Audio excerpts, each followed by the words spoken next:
dandismo literário, aquela graça requintada, irônica e paradoxal, teve como mestre incontrastável Oscar Wilde. No Brasil, o escritor Paulo Barreto, nas 2 primeiras décadas do século XX, foi o mais brilhante autor dessa vereda estética. Sob o pseudônimo de João do Rio, legou-nos vasta obra jornalística e literária. Entre seus contos, O Homem de Cabeça de Papelão é autêntica obra-prima. É emblemática como inventário dos valores burgueses em busca do sucesso financeiro. Aí não está descrita apenas a sociedade carioca da época, desenhada a sua cobiça, seu hedonismo preguiçoso. De fato, aí estão retratados homens de sucesso de ontem, de hoje e de sempre.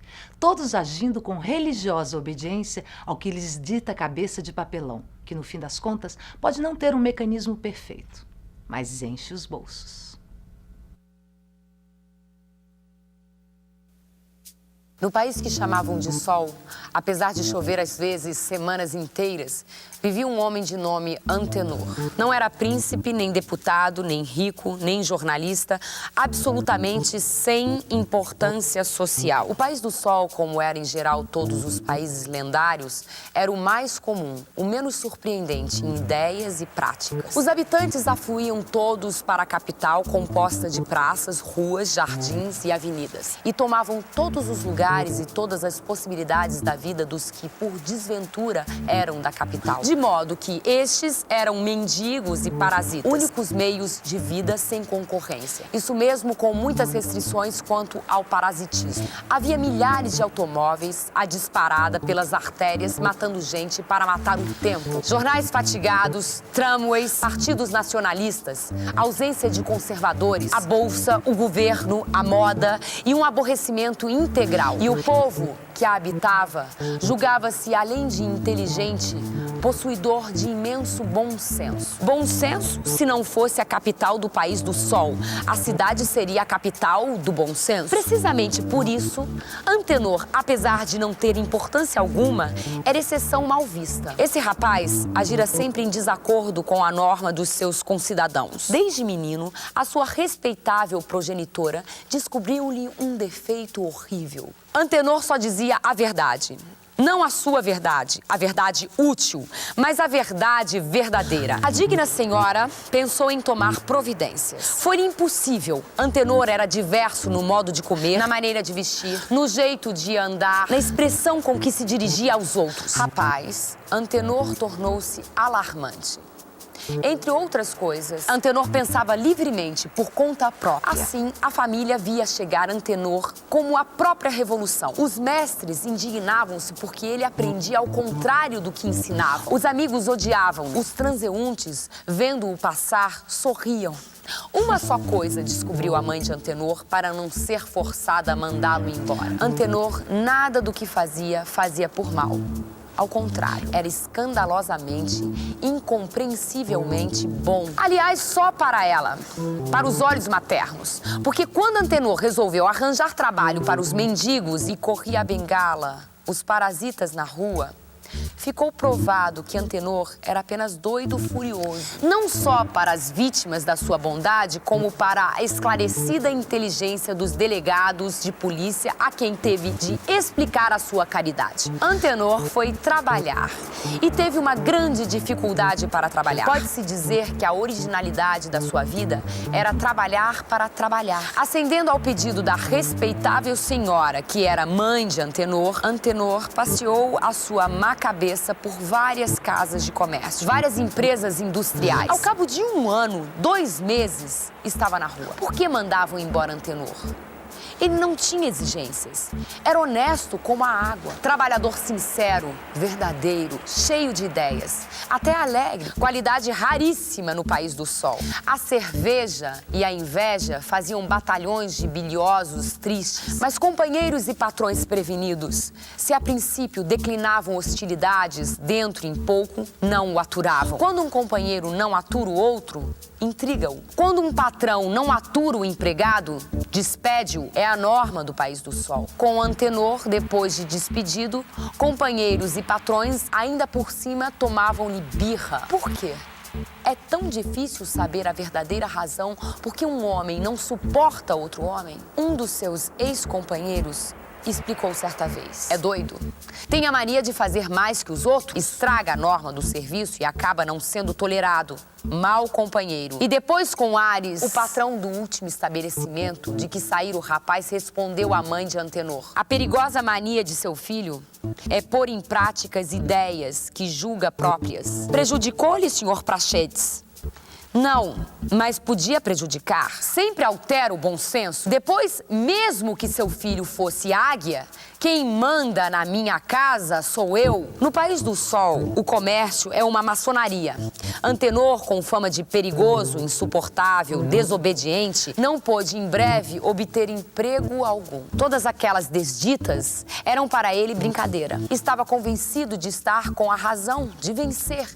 Mas a razão sua, sem interesse, chocava-se à razão dos outros. Ele via os erros, as hipocrisias, as vaidades e dizia o que via. Ele ia fazer o bem, mas mostrava o que ia fazer. Como tolerar tal miserável? Antenor tentou tudo. Juvenilmente, na cidade, a digníssima sua progenitora desculpava-o ainda. É doido. Mas bom, os parentes, porém, não o cumprimentavam mais. Antenor exercera o comércio, a indústria, o professorado, o proletariado. Em todas as profissões, vira os círculos estreitos das classes. A defesa hostil dos outros homens, o ódio com que o repeliam. Porque ele pensava, sentia, dizia outra coisa diversa. Mas Deus, eu sou honesto, bom, inteligente, incapaz de fazer mal. É da tua má cabeça, meu filho. Qual? A tua cabeça não regula. Quem sabe? Antenor começava a pensar na sua má cabeça. Quando seu coração apaixonou-se, era uma rapariga chamada Maria Antônia, filha da nova lavadeira de sua mãe. Antenor achava perfeitamente justo casar com a Maria Antônia. Todos viram nisso mais uma prova de desarranjo cerebral de Antenor. Apenas, com pasmo geral, a resposta de Maria Antônia foi condicional. Só caso se o senhor tomar juízo. Mas que chama você juízo? Ser como os mais? Então você gosta de mim? E por isso é que só caso depois. Como tomar juízo? Como regular a cabeça? O amor leva aos maiores desatinos. Antenor pensava em arranjar a má cabeça. Estava convencido. Nessas disposições, Antenor caminhava por uma rua no centro da cidade quando seus olhos descobriram a tabuleta de uma relojoaria e outros maquinismos delicados de precisão. Achou graça e entrou. Um cavalheiro grave veio servi-lo. Traz algum relógio? Trago a minha cabeça. Desarranjada? Dizem-no, pelo menos. Em todo caso, há tempo desde que nasci. Talvez em previsão na montagem das peças. Não lhe posso dizer nada sem observação de 30 dias e a desmontagem geral. As cabeças, como os relógios, para regular bem, Antenor atalhou. E o senhor fica com a minha cabeça? Se a deixar, pois aqui a tem. Conserte-a. O diabo é que eu não posso andar sem cabeça. Claro, mas enquanto a arranjo, empresto-lhe uma de papelão. Regula. É de papelão, explicou o honesto negociante. Antenor recebeu o número de sua cabeça, enfiou a de papelão e saiu para a rua. 2 meses depois, Antenor tinha uma porção de amigos. Jogava o pôquer com o ministro da Agricultura, ganhava uma pequena fortuna vendendo feijão bichado para os exércitos aliados. A respeitável mãe de Antenor via-o mentir, fazer mal, trapacear e ostentar tudo o que não era. Antenor não pensava. Antenor agia como os outros. Queria ganhar, explorava, adulava, falsificava. Maria Antônia tremia de contentamento vendo Antenor com juízo, mas Antenor, logicamente, desprezou-a, propondo um concubinato que o não desmoralizasse a ele. Outras Marias, ricas, de posição, eram de opinião da primeira Maria. Ele só tinha de escolher. Foi eleito deputado por todos, e especialmente pelo presidente da República, a quem atacou logo, pois para a futura eleição o presidente seria outro. Passaram-se assim anos. Todos os chefes políticos do País do Sol estavam na dificuldade de concordar no nome do novo senador que fosse o expoente da norma do bom senso. O nome de Antenor era cotado. Então, Antenor passeava de automóveis pelas ruas centrais para tomar pulso à opinião, quando seus olhos deram na tabuleta do relojoeiro e lhe veio à memória. Bolas! E eu que esqueci a minha cabeça? Está ali há tempo Que acharia o relojoeiro? É capaz de tê-la vendido para o interior? Não posso ficar, todavia, com uma cabeça de papelão? Saltou. Entrou na casa do negociante. Há tempos deixei aqui uma cabeça. Não precisa dizer mais. Espero ansioso e admirado da sua ausência desde que ia desmontar a sua cabeça. Ah, fez Antenor. Tem se dado bem com a de papelão? Assim. As cabeças de papelão não são mais de todo. Fabricações por séries. Vende-se muito. Mas a minha cabeça? Vou buscar. Foi ao interior e trouxe um embrulho com respeitoso cuidado. Consertou-a? Não. Então, desarranjo grande? O homem recuou. Senhor, na minha longa vida profissional, jamais encontrei um aparelho igual. Como perfeição, como acabamento, como precisão. Nenhuma cabeça regulará no mundo melhor do que a sua. É a placa sensível do tempo, das ideias. É o equilíbrio de todas as vibrações.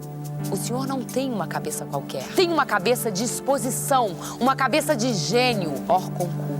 Antenor ia entregar a cabeça de papelão, mas conteve-se. Faça o obséquio de embrulhá-la. Não a coloca? Não. Vossa Excelência faz bem. Quem possui uma cabeça assim, não a usa todos os dias. Fatalmente dá na vista. Mas Antenor era prudente, respeitador da harmonia social. Diga-me cá, mesmo parado em casa, sem corda, numa redoma, talvez prejudique. Qual? Vossa Excelência terá a primeira cabeça. Antenor ficou seco. Pode ser que você, profissionalmente, tenha razão, mas para mim, a verdade é a dos outros, que sempre a julgaram desarranjada. E não regulando bem, cabeças e relógios querem-se conforme o clima e a moral de cada terra. Fique você com ela. Eu continuo com a de papelão. E em vez de viver no país do sol um rapaz chamado Antenor, que não conseguia ser nada tendo a cabeça mais admirável, um dos elementos mais ilustres do país do sol foi Antenor, que conseguiu tudo com uma cabeça de papelão.